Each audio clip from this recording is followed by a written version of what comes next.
પણ છતાં રાજા રાણીનું મોઢું એને રાશિએશનમાં દેખાય. સમજી ગયા? પબ્લિકને એટલે આને કહેવાય સભાગૃહ. આમાં કોઈ રૂમ નહોતા. ત્રીજો માળ તમે બધા બેઠા છો ને નીચે છે. મેં તમને ઓલું ભોયરાનો ભાગ બતાવ્યો ને, અહીંથી આમ જોવા જાઓ ને એટલે આ ટાઈપની એક જાળી છે. એ જાળીની અંદર 20 ફૂટ ઊંડો ખાડો હોય છે. કેટલો? 20 ફૂટ. એ ખાડાની અંદરથી 5 ભોયરા નીકળે છે. નીચેનો ત્રીજો માળ કેટલો ઊંડો છે, ઘોડો જાય છે કે નથી જતો એ તમને ખબર પડી જાય. ખાડો જોવો ને એમાંથી 5 રસ્તા કીધા, 3 માળ થઈ ગયા. કે કોને તોડ્યા સાંભળજો. હોલ ઇન્ડિયામાં આપણે જેટલા કિલ્લા જોઈએ, મેલ જોઈએ, તે નવો રાજા બદલે એટલે એને શું કરવું પડે? રાજ્યાભિષેક. રાજ્યાભિષેક એટલે શું? રાજ તિલક. બાહુબલી પિક્ચર જોયું તમે? જોયું ને? એમાં તમને ખબર હોય તો મુંગટ હોય, પછી રાજ તિલક કરે, એવી રીતે રાજ્યાભિષેક કરવામાં આવે. એટલે છેલ્લો રાવ કોણ આવ્યો? રામ માંડલિક. કોણ? નરસિંહ મહેતાના વખતમાં ગંગાજળીઓ, ગંગાના પાણીથી સ્નાન કરતો, એટલો પવિત્ર રાજા કે આપણા શરીર પર સફેદ ડાઘા થયા હોય, કોટ નીકળ્યો હોય, એ રાજાને મળી લઈને કોટ મટી ગઈ. એને બારવટ હોય ને, બારવટ ચારણનો દીકરો, એને કહુંબો પાવો હતો. એ કહુંબો પાઈને પછી એની નીંદર ઉડે, બાકી નહીં. તો બીજો બારવટમાં દવા નાખી અને કહુંબો પીવડાવે એટલે એને મજા આવતી, પણ એની બુદ્ધિ ભસ્મ થતી રાજાની. પછી કોકે ફરિયાદ કરી કે ભાઈ નરસિંહ મહેતા ખોટા ઢોંગ કરે, ભગત છે નરસિંહ મહેતા. તો કુંવરબાઈ તેની દીકરી, તમને ખબર હોય છે નરસિંહ મહેતાની, એને દહેજ આપ્યું હતું જાજુ બધું. ભગવાને ગાડા ભરી ધન દોલત બધું જે માગે એના કરતાં 4 ગણું આપ્યું. મામેરું પૂરવા મળે, શેઠ બન્યા હતા ભગવાન. પછી કોકે કીધું નરસિંહ મહેતા તો ભગત છે, એની પાસે આટલું ધન દોલત આવી નથી. તો અહીંના રાજાને કોકે ફરિયાદ કરી. તો નરસિંહ મહેતાને પૂરી દીધા જેલમાં. આની નીચે જેલ હતી. તો નરસિંહ મહેતા પાસે કેદારો રાગ હતો, ભગવાન આપ્યો. એને ગાયો. ગાયા પછી શું થયું? દ્વારકાનો હાર છે ને ભગવાનના ગળામાં, ત્યાંથી તમને ખબર હોય તો પિક્ચર જોજો કે ઉડતો ઉડતો આવે અને નરસિંહ મહેતાના ગળામાં. પછી રામાયણ કાળે જોતો રહી કે ભગવાન મને માફ કરી. તો હું પણ માફ કરું. તો ભગત માણસ મારો રાધે ગોવિંદ. નરસિંહ મહેતાનો પહેલો શબ્દ રાધે ગોવિંદ. પછી બધું બોલતા શીખાડી. સમજી ગયા? નરસિંહ મહેતાનો પહેલો પરચો રામાયણ નામ, બીજો પરચો કયો મળ્યો? અને રાજ તિલક કરવા આવે ચારણની દીકરી ગજબી. આવી રીતે તિલક કરવા આવે અને ચારે દિશા પડી ગયા. એટલે ચારણના દીકરાની નાની બહુ હોય માને કે મામા રા ફરે. તો મને બેટા રા નથી ફરતો, રાનો દીપ.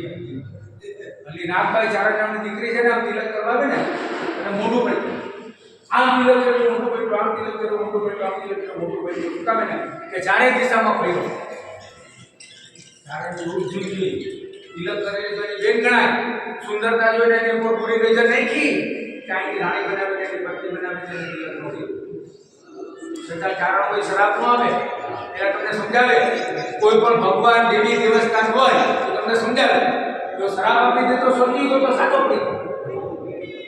4 વાર સમજાય તો એનો માન્યો. તો અહીંયા જે 4 ગોળ પાણા છે ને એ દેખાય પેદા 4 ગોળ પથ્થર. પછી જોઈ લેજો તમે એવા 12 છે કેટલા?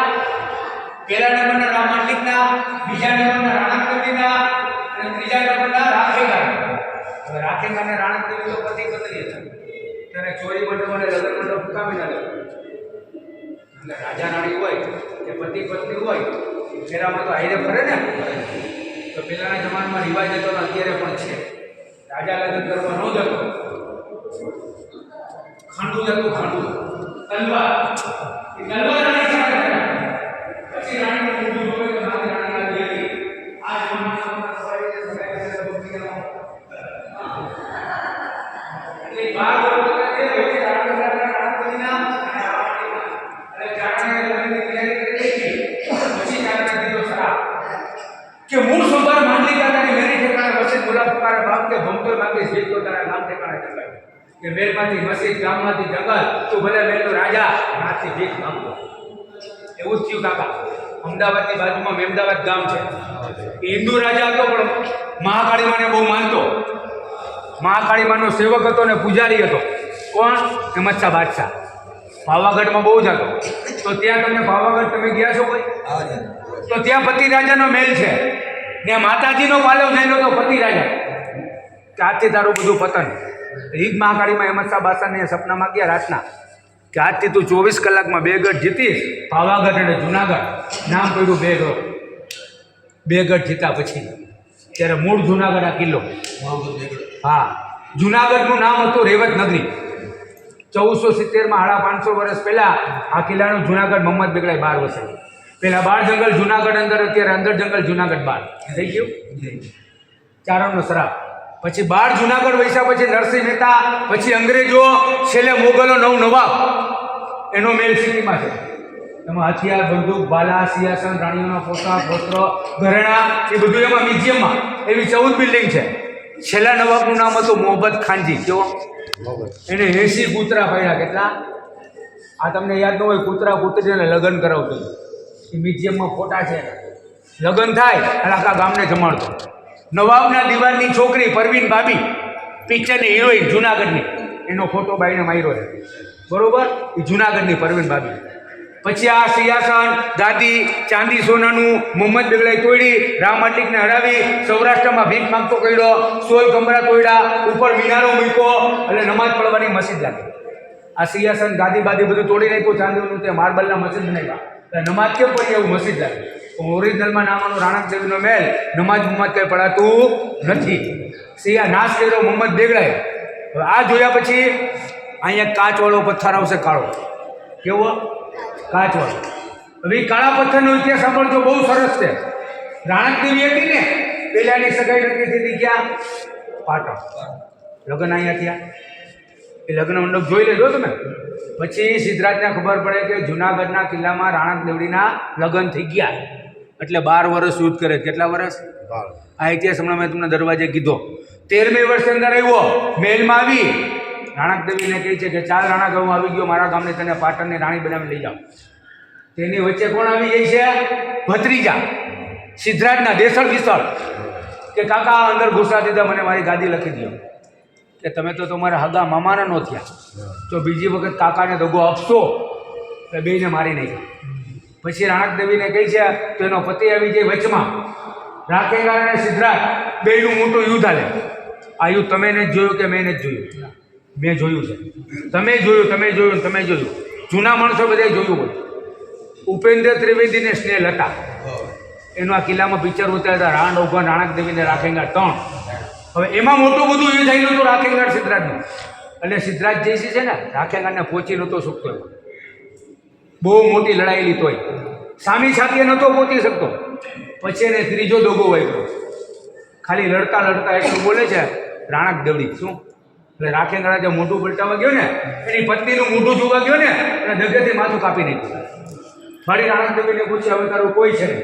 તો રાણક દેવીના નાના નાના 2 દીકરા, એક 7 વર્ષનો, એક 12 વર્ષનો, એક જાણેરો ને માણેરો, આમ તલવાર લઈને સિદ્ધરાજને મારવા જાય. એટલે એને વિચાર થયો કે રાણીના 2 દીકરા મોટા થાય તો એના બાપનું બેલ લેશે, મને મારશે. કારણ કે રજપૂતના દીકરા હતા, એના બાપનું બેલ લે. એટલે કાચવાળો તમે પથ્થર જોવા જાઓ ને, એકને આમ તલવારથી મારી, એકને નારિયેલી ઘોડે પછાડી. હા, એ પથ્થર હજી છે નહીં. કાયમ માટે રાણક દેવી અંબાજીમાંની પૂજા કરવા જતી, તમને યાદ હોય આ ભોયરામાં ગિરનારને આપ્યો શ્રાપ કે ઊંચો ગઢ ગિરનાર વાદળથી વાતો કરે મળતા રાખેગા, રંડાવો રાણક દેવડીને ખરડી ખાંગો કેમ નથી? આનો મતલબ શું? કે અંબામાં હું દરરોજ તારી પૂજા કરવો, મારો ધણી મરી ગયો, મારા 2 કુંવર મરી ગયા, તો હળીખમ કેમ બોલ? પોતે સતી હતી અને સતના કારણથી આખો ગિરનાર પડે. પથ્થરો પડ્યા, પશુ પક્ષી પડ્યા, સંતો મળ્યા, હજી ગિરનાર પડે તો જુનાગઢની જાત્રાએ કોઈ આવે જ નહીં. હકીકત વાત છે, ગિરનાર છે તો 70 લાખ માણસ આવે. આની કહેવત છે કાકા, તમને ખ્યાલ હોય તો, નો નાયો ગંગા ગોમતી, નો ચડ્યો ગઢ ગિરનાર, નો નાયો દામોદર કુંડ, અને એણે ગયા અવતાર. મારા 4 ધામની યાત્રા કરે ને, દામોકુંડમાં હાથ પગ ન ધોવે ને, એની યાત્રા સફળ ન થાય. શું કામ ને? કે એ કુંડની અંદર માણસની અસ્થિ ઓગળી જાય, બાકી કોઈ કુંડમાં ઉગડતી નથી. નરસિંહ મહેતાનું પિતાનું શ્રાદ્ધ દામોદર કુંડે કર્યું હતું. માટે રાણક દેવીએ કીધું કે આટલા માણસો જાત્રા આવશે, માટે તું ભરી જા.